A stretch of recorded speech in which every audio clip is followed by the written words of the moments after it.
Before I begin, I want to mention that the game is still in alpha. Everything I talk about and show in this video is likely to change before the release. There are also some features that were mentioned in the game, but were not fully implemented yet.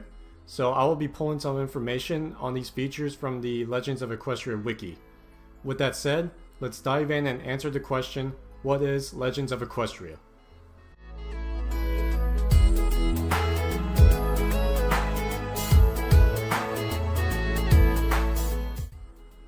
Legends of Equestria is a fan-made, free-to-play MMORPG that has been in production for a couple of years. It incorporates a lot of the standard mechanics seen in other MMOs and throws them into the world of Equestria. My Little Pony fans of all ages can jump in and explore many of the iconic sites from the show with their friends. The game heavily encourages the players to explore, whether it's to find dragons to fight, find quests to complete, or even take a visit to Sakura's hut. The mods are always on and ready to help players and make sure the game is friendly for all ages. Of course, you can't play the game without a pony, so let's take a look at the character creation screen.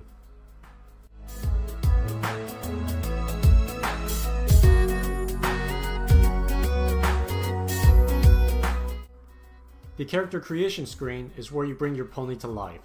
Whether it's a character made up on the spot or an OC, this is where you make your character that defines who you are in Equestria. To begin, you have to choose between three races: Pegasus, Unicorn, and Earth Pony. Each race has a unique attribute that makes them stand out from each other. Pegasi have wings and can fly around the map, Unicorns have a horn to cast magic and can teleport over a distance, and Earth Ponies are normal looking ponies but have more energy than the other races. Once you have chosen a race, then you begin creating your character. You have many of the options seen in other character creation screens in other games. What gender is your character, mane and tail style, pelt color, and eye color. You can also choose between two different eye styles. However, this is only available to female characters. Lastly, you get to pick your cutie mark. This feature is not permanent for the character creation screen, however, and I will go a little more in depth about this later in the video.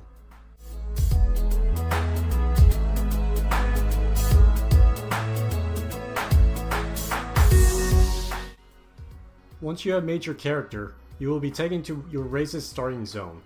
Zones are the areas that you explore and do quests in. These zones will feature all the locations seen in the TV show. Because this is a fan-made game, the names were changed slightly, but the areas themselves look the same. There are 6 major zones that you will visit. Cantermore is the starting location for the Unicorns and is where you will find Celestia's castle. Cloudopolis is the starting location for the Pegasi and has a very unique look and a rainbow waterfall. Ponydale is the starting location for the Earth Ponies and should be the most recognizable zone in the game. Everglade Forest is where you'll do a lot of exploring and monster fighting. The Heartlands is a big open zone with some farmlands and is also the location of Fluttershy's cottage.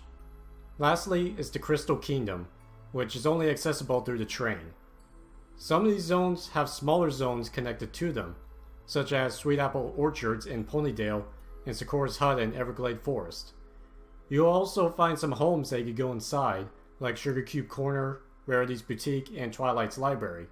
At the moment, some of these locations don't serve a purpose other than being an iconic location from the show.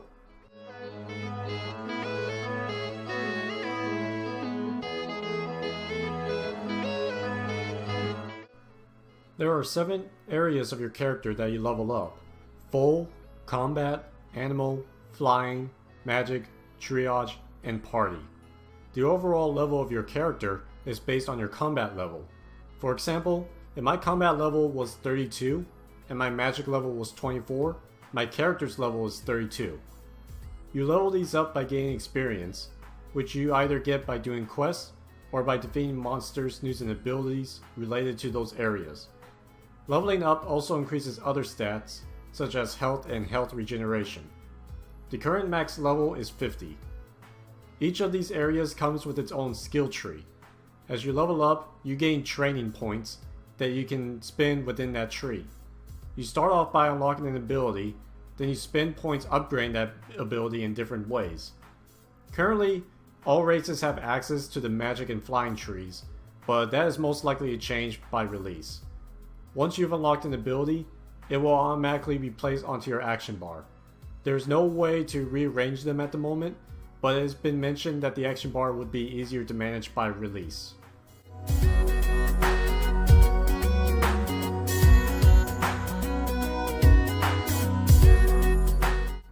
As you level, you will either pick up or buy equipment that you can wear. These can either be cosmetic equipment, such as dresses and socks, or can be adventuring equipment. Armor and weapons is the equipment you will wear while leveling and fighting monsters. As you level up, you will gain access to more powerful equipment. These items will increase your stats, as well as provide armor and magic resist. At the moment, the only noticeable weapon in the game is the wooden sword. For armor, there are 5 different armor sets that can be worn.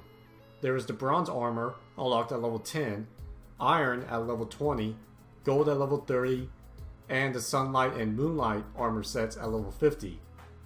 The sunlight and moonlight armor sets are the same stat-wise, they are just different in appearance, so you can decide if you serve Celestia or Luna. Aside from equipment, your character also has access to pets. Currently, there is only 3 pets and they only follow you. There are more pets planned though, and they will do more. Most notably, they will pick up nearby items for you. But it is also mentioned that Earth Ponies will be the only race allowed to gain pet-related talent marks, which will unlock certain pet abilities, such as allowing the pet to fight.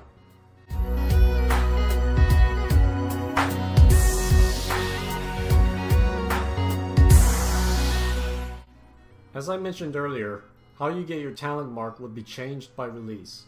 All the information I'm about to give on this can be found on the Legends of Equestria wiki. When you first create your character, you will start with no talent mark. This is because your character is either a cult or a filly. You will have to start a quest line that will eventually lead to your talent mark. You will not be able to customize your own talent mark and will have to pick from the ones given.